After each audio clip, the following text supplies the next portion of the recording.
Bom dia a todos, como é que estão? Todos bem? Eu estou bem. Sejam bem-vindos a mais um Acordando o Sol com as Escrituras. Eu sou o Bispo Fábio, da ala Santo Ângelo, da Igreja de Jesus Cristo dos Santos dos Últimos Dias.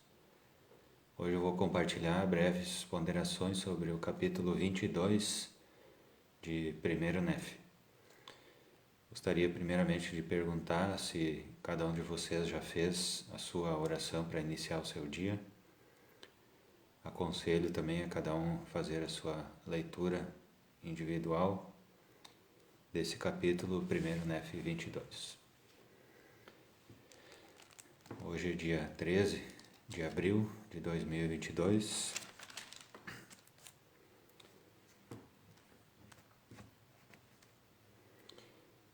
Então, nesse capítulo 22 de 1º Nef, no capítulo 21, Nef estava falando ainda estava lendo as palavras de Isaías, né?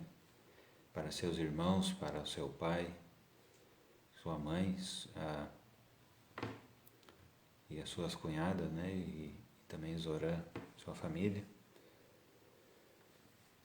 E estava falando sobre as profecias de Isaías relativas aos últimos dias.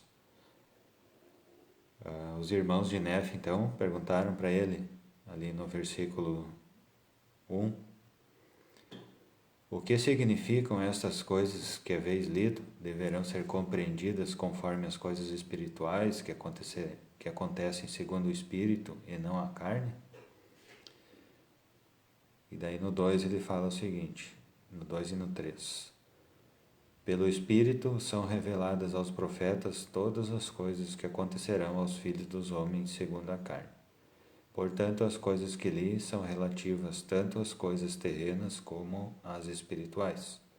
Pois parece que a casa de Israel, mais cedo ou mais tarde, será dispersa sobre toda a face da terra e também entre todas as nações. Tá? Ele fala especificamente sobre as profecias de Isaías relativas à dispersão da casa de Israel e sobre a coligação da casa de Israel e sobre a última dispensação. Depois ele fala sobre que o próprio Salvador Jesus Cristo iria governar na terra, que Satanás seria preso, não teria poder, né? São essas as profecias de Isaías que Nef tinha acabado de ler para eles. E eles estavam perguntando se era para eles interpretar só na parte espiritual, né? E Nef falou que eles deveriam interpretar tanto na parte espiritual quanto na parte física, né?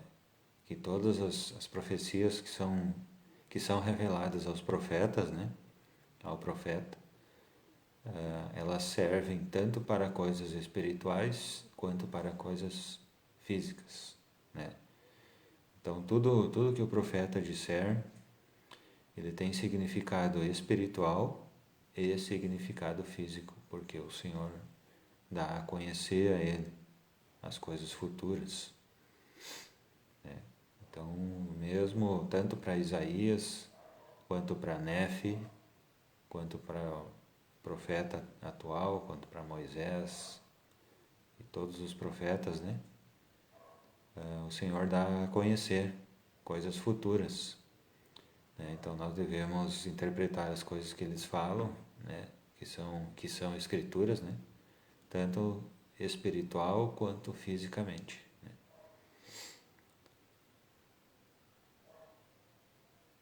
Ele continua falando sobre as profecias de Isaías, no versículo 7 e no 8. O Senhor Deus levantará entre os gentios uma nação poderosa, sim, sobre a face desta terra, e nossos descendentes serão por eles dispersos. Tá? Ele estava falando ali da onde eles estavam, né? Eles já estavam no continente americano. E depois de nossos descendentes haverem sido dispersos, o Senhor Deus fará uma obra maravilhosa entre os gentios, que será de grande valor para nossos descendentes. Tá? Então ele estava falando sobre os descendentes dele, né? Inclusive, a obra seria feita entre os gentios, né, entre o povo que não é do convênio, né, e que será de grande valor para nossos descendentes, que literalmente por descendência sanguínea, né, são o povo do convênio.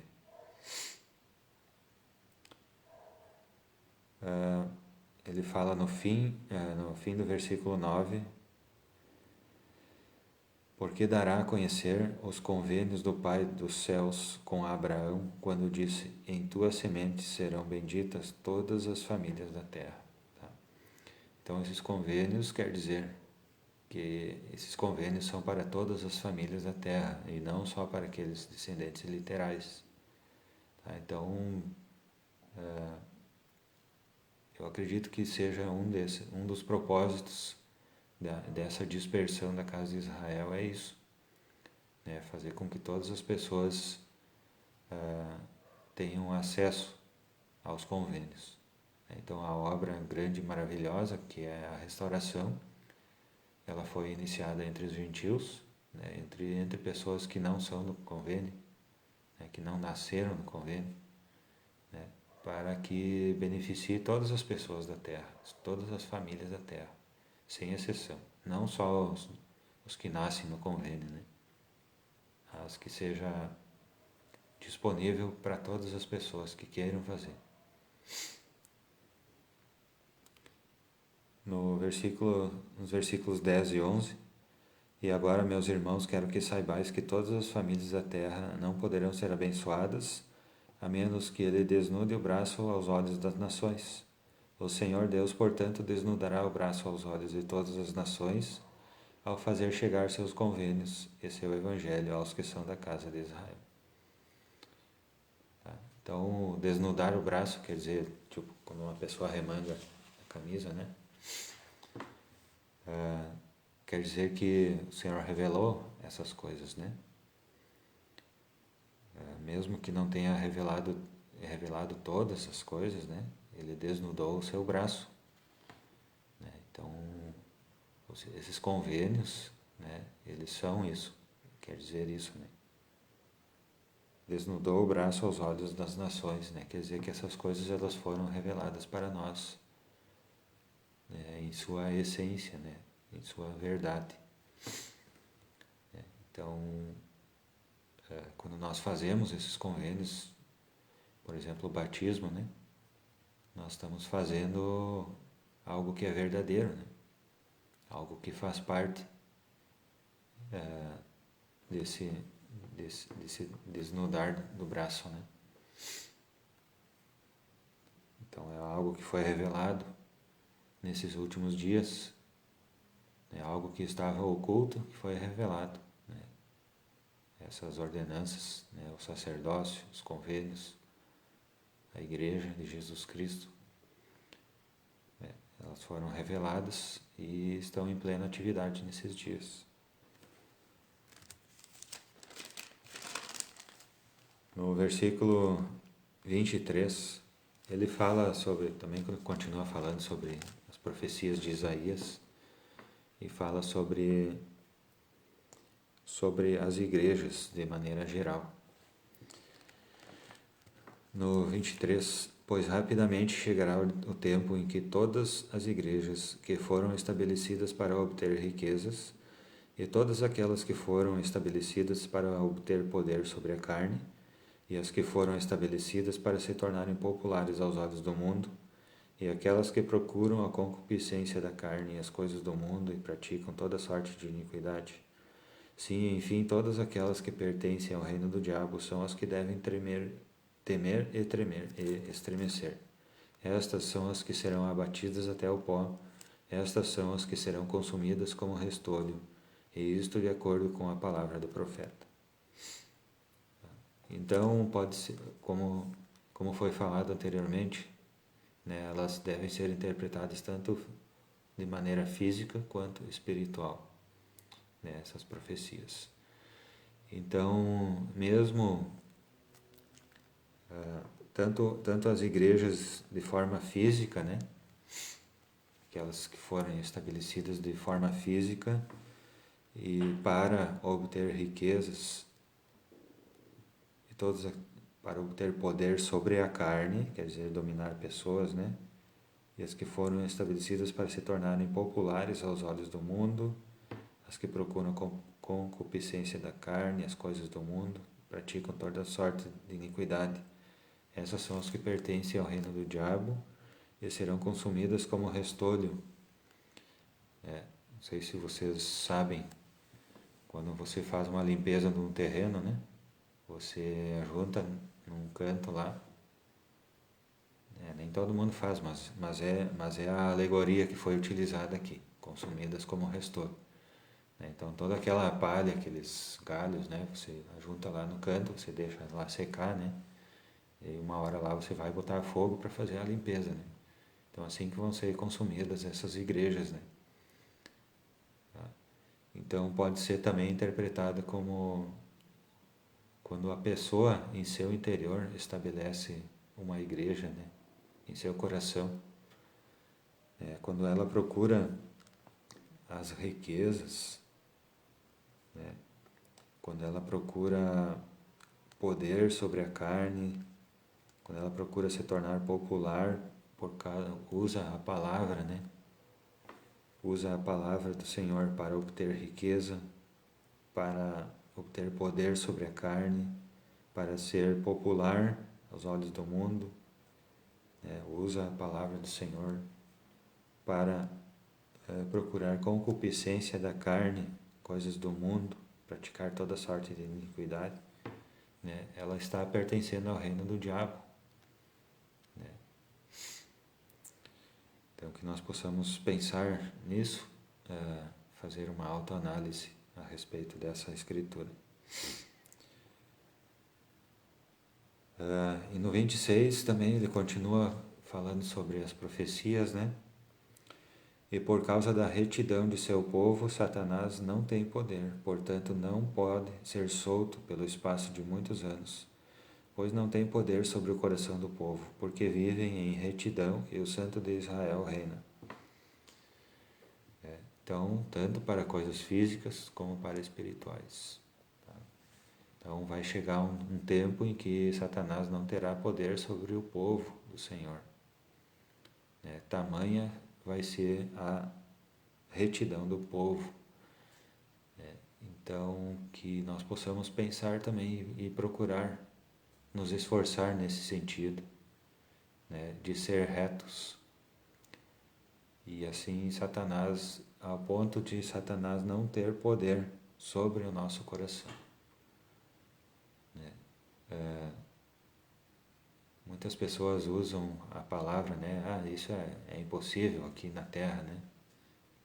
E usam isso como desculpa para não procurar, né? Para não se esforçar. E nós devemos fazer o contrário, né? Nós sabemos que todos nós somos imperfeitos, que os nossos irmãos também são imperfeitos, né? Mas nós devemos procurar nos esforçar sempre, né? Procurar nos esforçar para ser retos, né? E não desistir mesmo com nossas imperfeições, não desistir de procurar a retidão, né? Se cai, levanta de novo e continua, né? Continua e se fortalece e melhora, né? Não é por ser imperfeito que nós vamos... Aqui no sul a gente tem um termo, né? Vai se largar nas cordas, né? Tipo assim, relaxar, né? Não é por ser imperfeito que nós temos que nos acomodar, né? Mas justamente o contrário, por sermos imperfeitos, que nós devemos todos os dias procurar alguma coisa aonde nós podemos trabalhar para melhorar, né? Para nos fortalecermos no Evangelho. E no 31, então, ele encerra esse capítulo, né? Dizendo o seguinte: portanto, se fordes obedientes aos mandamentos e perseverardes até o fim, sereis salvos no último dia. Tá? Então é essa a prosperidade que as Escrituras falam. Salvos no último dia, é isso que importa para nós. Então aqui nós falamos aqui no versículo 23 igrejas que usam o Evangelho, né, para obter riqueza, para obter poder sobre a carne, para se tornarem populares, procuram a concupiscência da carne, praticam toda sorte de iniquidades. Todas essas coisas, elas não importam para nós. Tá? O que importa é sermos salvos no último dia. É isso que nós devemos buscar. Tá? Então, acredito que sejam esses os principais ensinamentos de 1 Nef 22, o último capítulo do livro de 1 Nef, né? Onde ele está falando sobre as profecias do profeta Isaías, que ele tinha acabado de ler. Ele fala sobre a restauração, né? Sobre que o Senhor, nos últimos dias, iria revelar os convênios, né? Como revelou, né? Iria restaurar a igreja de Jesus Cristo, né? A obra maravilhosa entre os gentios, né? Essa obra que dá oportunidade a todas as pessoas a virem a Cristo, a fazerem os convênios, né? Assim como foram estabelecidos para Abraão, Isaac e Jacó, né? Assim nós temos a oportunidade de fazer esses convênios nos dias de hoje, graças à restauração. E também ele previu, ele profetizou sobre a coligação de Israel, né? Todas as tribos de Israel seriam reunidas, né? Por causa desses convênios. Tá certo, pessoal? Então, essas ponderações sobre o capítulo 22 de 1 Nef que eu compartilho com os irmãos, com os amigos, em nome de Jesus Cristo. Amém. Então, desejo um bom dia a todos. Aconselho a cada um que faça a sua leitura individual desse capítulo, suas ponderações, que leia, ore e pratique essas coisas nesse dia. Procure saber, perguntar ao Senhor, né? Quais coisas que podem melhorar nesse dia, o que eu posso melhorar nesse dia. Certo? Desejo um bom dia, iluminado com a luz de Cristo. Obrigado e até amanhã, no mesmo horário, 5 para 6. Certo? Um bom dia a todos.